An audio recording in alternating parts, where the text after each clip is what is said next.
Boba Fett and his Rancor. I got a request to draw Boba Fett from episode 7 of his show. Apparently he gets new armor in this episode. But what I remember most from this episode is the Rancor. This Rancor toy is the first thing I ever saved money for. It's been one of my favorite toys for over 30 years. The first thing I did when I got it home was to make it eat Yoda. Also, I have a Boba Fett toy, but he isn't as old. I'm going to use these toys as reference for my drawing. This is a digital drawing, but I draw the same way on paper. Start by looking at the references and figuring out what shapes make the figures. Try to make them as simple as possible.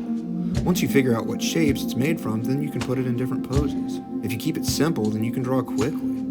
These drawings are just a plan. Sometimes they won't make any sense to anyone but you. Can you tell what this Rancor is doing? It will make more sense when I draw the lines I can see with my mind.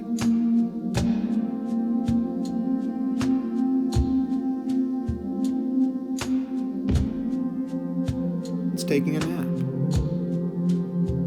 Boba himself is pretty much just normal human shape.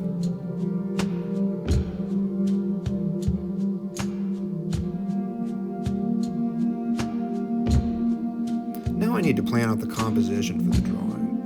I'll make a few small quick versions called thumbnails to help me decide.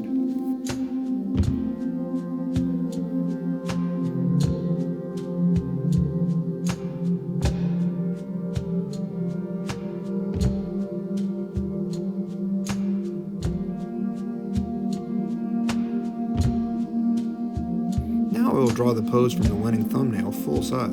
To make it easier on myself, I'm just tracing my thumbnail. The figures are still made of the same basic shapes. If you aren't drawing digitally, you may have to use more than one piece of paper for drawings. It's okay to use as many pieces of paper as you need. The more you practice, the faster you will be able to draw.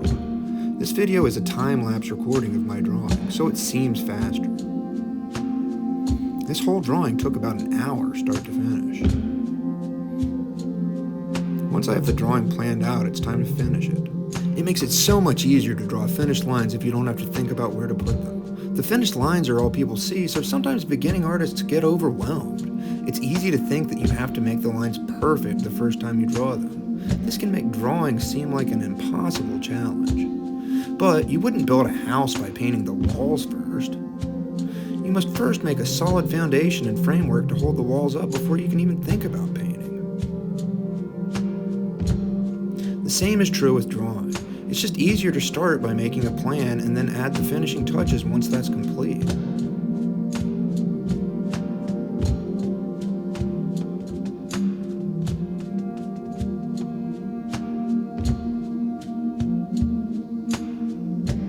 Finally, I color it with a nice Tatooine palette.